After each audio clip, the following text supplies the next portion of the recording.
My life before the program was pretty chaotic. I was a drug dealer. I used the drugs that I was selling, and I lost family. I lost relationships. I lost friends. I lost my home. I was homeless. I thought I had my addiction under control, and then actually went to court because I went to jail. I grew up in one of the worst places there is in this city of Columbus, Hilltop in the Bottoms. Violence, crime, drugs, alcohol, it was surrounding me. Well, I'd been drinking a lot for a number of years after I got divorced. I lost my house, my car, job. No, my life was destruction. Nothing I was doing was working. I was all strung out. I was using heroin at the time, and I had died, and they had to bring me back. I hated my life, and I always thought that I could be a better person and do better, and I didn't know a way out. It got to the point where I was completely hopeless, and I just felt like I needed to do something different with myself. It was either that or death.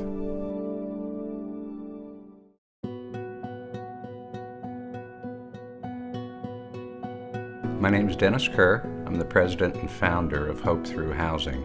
I started the program in 2010, modeled after a program I was involved with in North Carolina because of my own addictions. That program changed my life, and I wanted to replicate that here for people in Columbus. My name's Nelson French. I'm a long-term Columbus, Ohio resident and a retired businessman. I unfortunately have had the experience of having substance abuse in my family, which is a devastating experience for the family as well as the person with the problem. Unfortunately, the opiate problem in Central Ohio is about as tough as it is anywhere in the country. A program like Hope Through Housing has a potential of being part of the solution. What makes Hope Through Housing different from other programs, I feel, is that we work together, we eat together. It's more of a tighter-knit family here. They started telling me about the program, and it was all very scary because it was a program that I'd be moving into. Yeah, I'd done the 6-month programs, it just didn't work for me. And then when I found out that this was a 2-year program, that really stood out to me. HTH is a 24-month program, which is just completely different from the 30, 60, 90-day programs that these guys have typically been in, and sometimes multiple times. The short term is attractive because it doesn't demand that long-term commitment, but the long-term commitment is the crucial part of it. I've been an alcoholic for a long time, and I've seen some things that I wanted to drown away. So 2 years of foundation is what I definitely needed. Another big element of our program is it's no cost.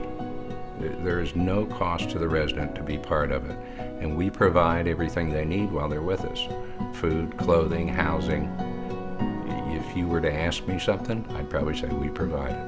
It's a work therapy program, and that's something I really like because I was never able to hold a job. Hope Through Housing is it's a powerful entrepreneurial approach to a social issue. And part of how that works is our vocational training areas, where we're teaching job skills to the guys while they're with us.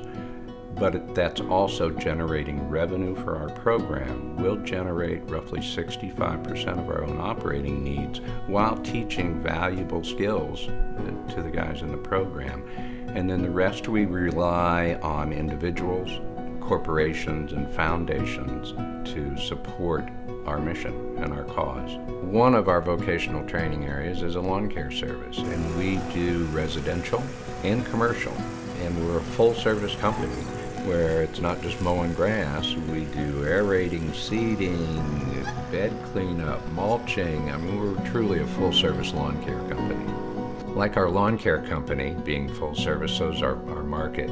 My name's Timothy Shepard, and I'm currently a staff member with the Hope Through Housing program.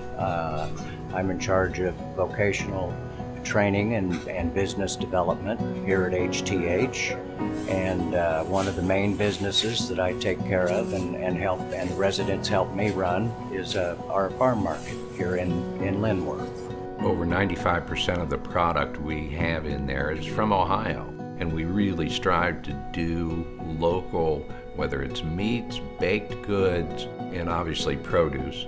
The bulk of the produce that we have here at our farm market comes from around Frederickstown, Ohio, which is about an hour from here. The Amish grow produce up north, and we are an Ohio proud sponsor, so everything that we have in the market is local and Ohio grown.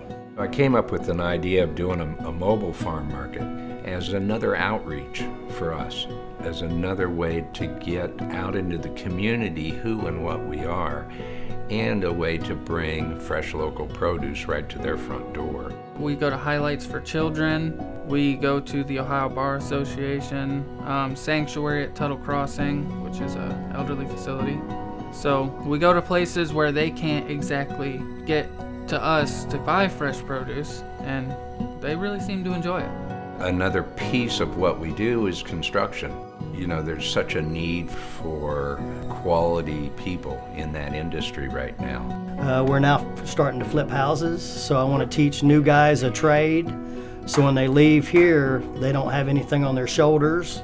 They're able to walk onto a job with their tools and be skilled labor instead of labor. We teach them all aspects of it. You know, our farm market was built entirely by residents. I had one gentleman who had never done roofing but wanted to learn it. You know, 6 years later, no leaks. I've talked about our construction, and we've got I'll say he's a donor. He's an architect, and he's working with us on the plans for our first property we're doing. His wife and kids, they shop our market. They love coming in. You know, they get their Christmas tree there. They just love us. And because of that, he wanted to show his support and is doing an awful lot of work for us at a very minimal cost. And those are the kind of people we really, truly rely on, because it doesn't have to be 100% donation. You know, it might be just a donation of time or donation of material. It all adds up and really does help what we do. One of the things I knew I wanted to do was Christmas tree lot as one of our biggest fundraisers of the year, and it really has taken off and grown. Every year I get people coming in saying how this is their new family tradition. I never would have thought that, you know, after graduating I'd be running the market full-time, running the mobile market. Another aspect of the program is our aftercare program. So once a person has completed successfully, they'll have the opportunity to live in some of our housings at minimal rent. We'll pay the utilities, we'll furnish it. They donated a vehicle to me, so it got me my license back, helped me just to be on the right path for the rest of my life. You know, at 24 months, we just don't shake their hand and say, good luck, see ya. The main thing is I'm learning to do something someone else's way instead of my way. My way never worked. Their way is working. As they go through the program, you can see that it's kind of like watching a flower bloom. You can see that a return of a sense of self-ability that they have lost previously, and the drugs have robbed them, or the alcohol. Now that I'm learning how to remember who I am, it's giving me hope. People genuinely care about you and your recovery. I have good people around me. This program, I never had someone actually care for me. My addiction took me to a very dark place, and now being in Hope Through Housing, it's teaching me to have pride in myself. It's teaching me to have confidence. Hope Through Housing is an awesome program for me because it's addicts helping other addicts. It's a each one teach one program. And so what we learn, I pass that on to somebody else. This will change your life. It'll be the hardest thing you ever do in your life, because change is very hard to do. And myself, I'm at 50, and it's hard to change an old dog. But today, my life is awesome. The idea of these programs is to try to make 65, 70, 75% of their costs through the businesses they operate. So the Columbus community can be very helpful. Contributions are needed, not to the degree that they are in other charities where they're 100% dependent on contributions, but they're needed. We could expand the program faster, serve more people quicker. The ability to handle additional residents is directly related to the funds available. I'm ready to lead a better life, and I feel that I can get that here.